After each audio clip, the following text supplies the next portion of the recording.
Selamat pagi. Assalamualaikum warahmatullahi wabarakatuh. Perkenalkan, saya Ibu Yulianti Setiorini dari SMP Institut Indonesia Semarang. Saya mahasiswa PPG dalam jabatan kategori 1 gelombang 2 LPTK UHAMK Jakarta. Saya akan melaksanakan PPL kedua. Semoga membawa manfaat bagi kemajuan pendidikan. Pelajar Indonesia, kobarkan semangat di dadamu.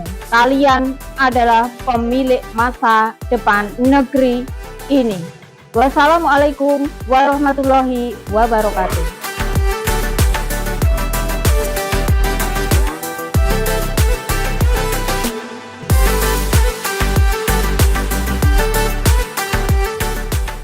Assalamualaikum warahmatullahi wabarakatuh.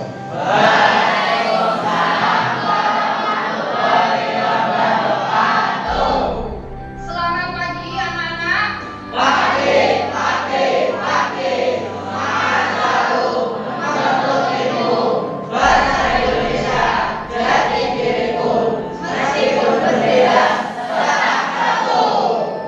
Terima kasih anak-anakku semuanya. Bagaimana kabar kalian pada pagi hari ini? Terima kasih. Bu Yuli senang kalian sehat semuanya. Baik, jika Bu Yuli masuk kelas ini berarti hari ini kalian belajar mata pelajaran apa? Bagus. Baik anak-anak, agar kalian belajar dengan lancar hari ini, marilah kita awali dengan berdoa terlebih dahulu. Siapa tadi yang masuk paling awal hari ini tadi? Ya, Abista, silakan memimpin doa, silakan.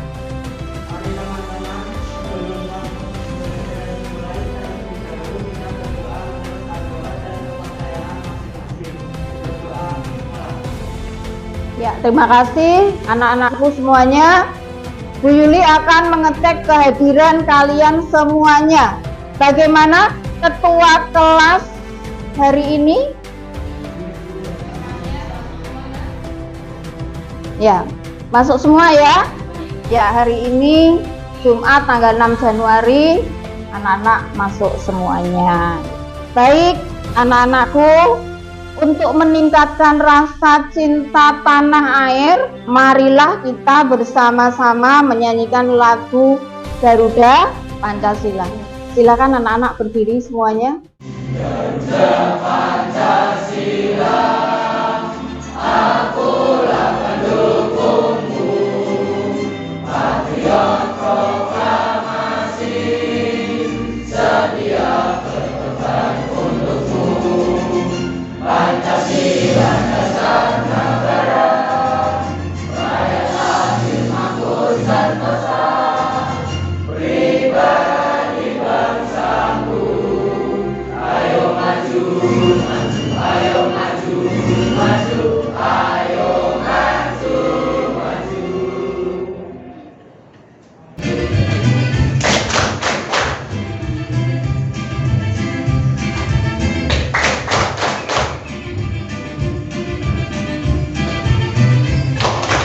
Anak-anak, ini secara acak ya, ditunjuk yang namanya muncul di sini. Ada soal, tolong dibaca dan dijawab. Soal nomor 4 siapa ya? Ya, Talita. Ya. Saya buka soal nomor 4.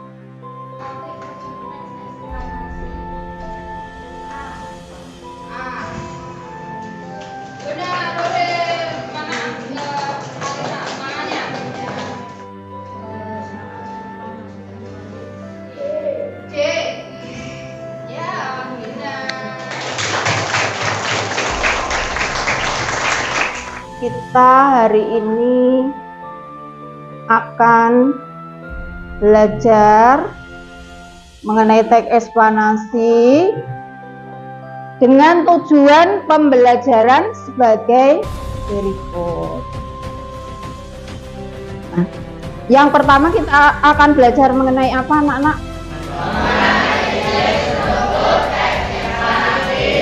Ya, benar. Struktur ya. Lanjut, yang kedua apa?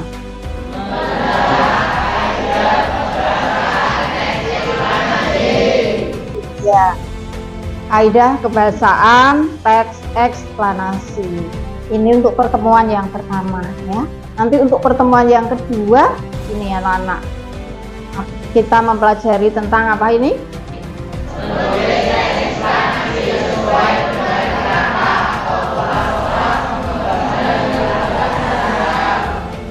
Oke, paham ya? Terus lanjut.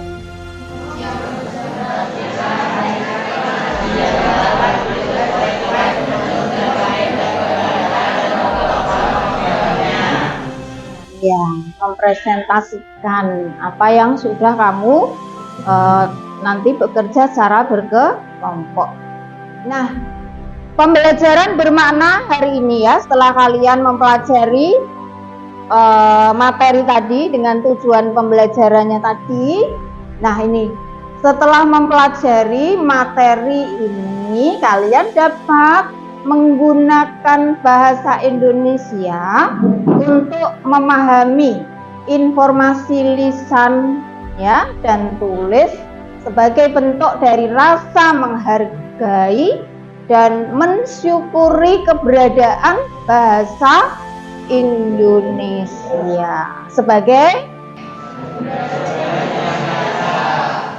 benar. Ya, anak-anak perhatikan. Ini peristiwa apa? Nah, pernah mengalami? Di mana? Yang kemarin sebelum tahun baru itu, ya, peristiwa apa itu? Anak-anak terdampak enggak banjir di rumahnya? Ada yang rumahnya kena banjir yang di kelas ini? Ya, siapa?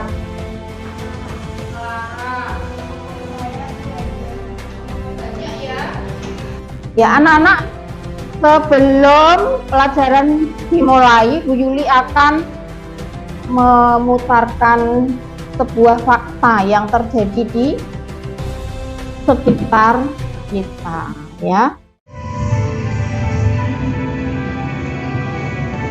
Bangunan banjir.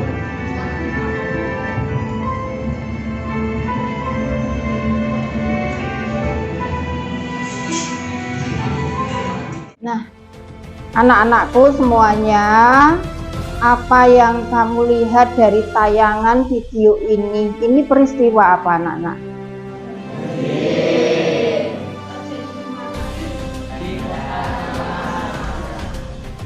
Nah, anak-anak, apakah peristiwa banjir ini termasuk sebuah fenomena alam? Benar ya, ini termasuk fenomena alam. Nah, lanjut anak-anak ya, ini langkah pembelajaran kita ya, langkah pembelajaran hari ini. Apa yang pertama? Mengenai struktur ekspektasi.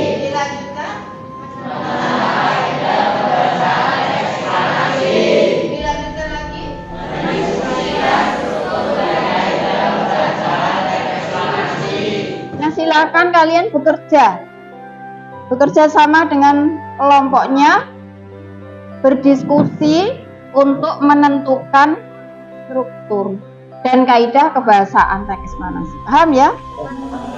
Ya, silakan.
berdiskusi ya. Sudah menemukan, sudah paham? Sekarang kelompok mana yang mau maju presentasi? Silakan. Ya. Silakan 1, 2, 3, 4, 5. Ini kelompok 3. Silakan maju semuanya. Ya, kita beri tepuk tangan dulu kelompok yang mau maju. Perkenalkan, kami dari kelompok 3. Nama saya Raffena Safa Yasmin. Nama saya Putri Mira Rambiana.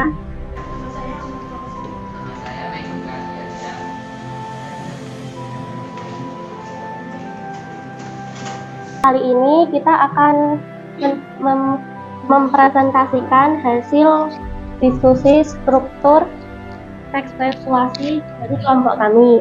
Bagian identifikasi fenomena. Identifikasi fenomena. Mendengar kata banjir memang sudah tidak asing lagi, terdengar di telinga kita. Banjir adalah fenomena alam yang bersumber dari curah hujan dengan intensitas tinggi dan durasi lama pada daerah aliran sungai.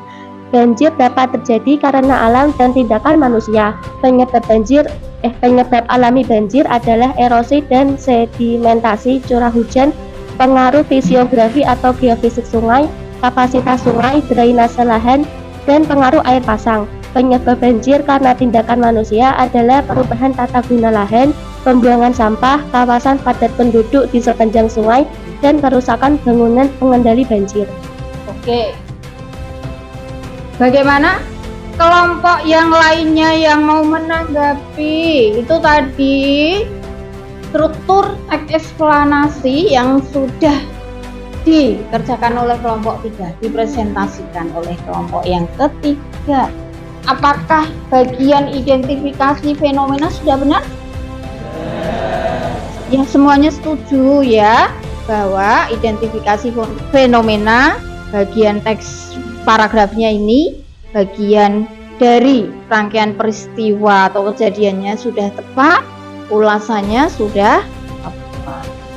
Ya, coba bagian ulasan dibacakan. Ulasan atau interpretasi. Interpretasi. Banjir memang telah menjadi salah satu bencana yang menyebabkan kerusakan besar bagi manusia. Kerusakan terbesar terjadi saat banjir tersebut terjadi di pemukiman penduduk sehingga menyeret dan merusak apa saja yang dilaluinya. Oleh sebab itu, kita harus selalu waspada dan mempersiapkan diri menghadapi bencana ini. Itu yang namanya interpretasi atau ulasan bahwa kita harus waspada terhadap banjir yang terjadi. Oke ya. Silakan diberi aplaus, tepuk tangan yang keras untuk kelompok yang maju. Perkenalkan, saya dari kelompok 2. Saya akan mempresentasikan teks eksplanasi tentang banjir. Identifikasi fenomena. Mendengar kata banjir memang sudah tidak asing lagi, terdengar di telinga kita. Banjir adalah fenomena alam yang bersumber dari curah hujan dengan intensitas tinggi dan durasi lama pada daerah aliran sungai. Banjir dapat terjadi karena alam dan tindakan manusia. Penyebab alami banjir adalah erosi dan sedimentasi curah hujan, pengaruh fisiografi atau geofisik sungai, kapasitas sungai, drainase lahan, dan pengaruh air pasang. Penyebab banjir karena tindakan manusia adalah perubahan tata guna lahan, pembuangan sampah, kawasan padat penduduk di sepanjang sungai, dan kerusakan bangunan pengendali banjir. Perubahan tata guna lahan merupakan penyebab utama banjir dibandingkan dengan yang lainnya. Apabila suatu hutan yang berada dalam suatu aliran sungai diubah menjadi permukiman, debit puncak sungai akan meningkat antara 6 sampai 20 kali. Angka 6 dan angka 20 ini bergantung pada jenis hutan dan jenis permukiman. Demikian pula untuk perubahan yang lainnya akan terjadi peningkatan debit puncak yang signifikan. Deforestasi, degradasi lingkungan, dan kota yang penuh dengan bangunan beton dan jalan-jalan aspal tanpa memperhitungkan drainase, daerah resapan, dan tanpa memperhatikan data intensitas hujan dapat menyebabkan bencana alam banjir. Pembuangan sampah di DAS membuat sungai tersumbat sampah. Jika air melimpah, air akan keluar dari sungai karena daya tampung saluran berkurang. Kawasan padat penduduk di sepanjang sungai, drainase dapat menjadi penghambat aliran dan daya tampung sungai. Masalah kawasan kumuh dikenal sangat penting sebagai faktor sosial terhadap masalah banjir daerah perkotaan. Silakan kelompok lainnya menanggapi presentasi kelompok yang kedua. Ya, silakan Bowo. Bu, apakah ulasan itu sama dengan interpretasi? Oh iya. Ada yang bisa menjawab apakah ulasan itu sama dengan interpretasi? Ya, silakan. Sama, maksud dan tujuannya sama, yaitu berisi komentar atau penilaian terhadap kejadian yang dipaparkan sebelumnya. Itu hanya berbeda istilah saja. Oh iya. Ulasan dan interpretasi itu sama, ya, itu hanya istilahnya yang berbeda.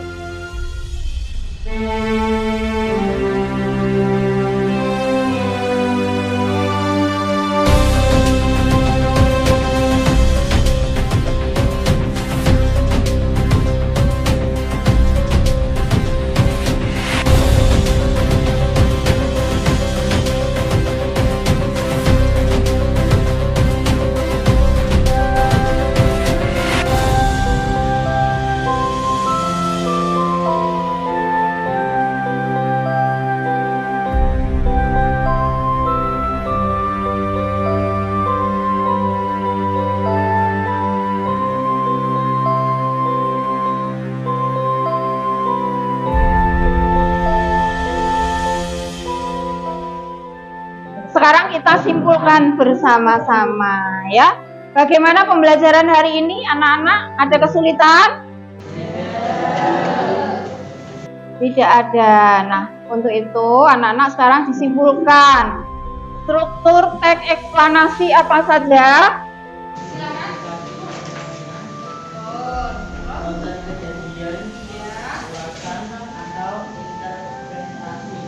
Iya, betul. Nah, yang selanjutnya kaidah kebahasaan teks eksplanasi apa saja?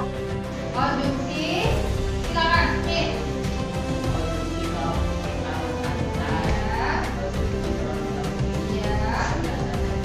Iya, benar.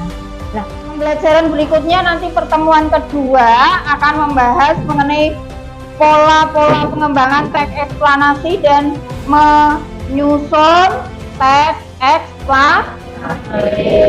Silakan ketua kelas memimpin doa.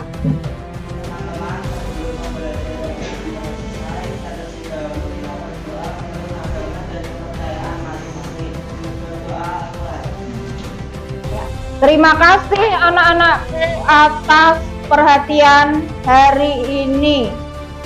Semangat, tepuk tangan untuk kita semuanya.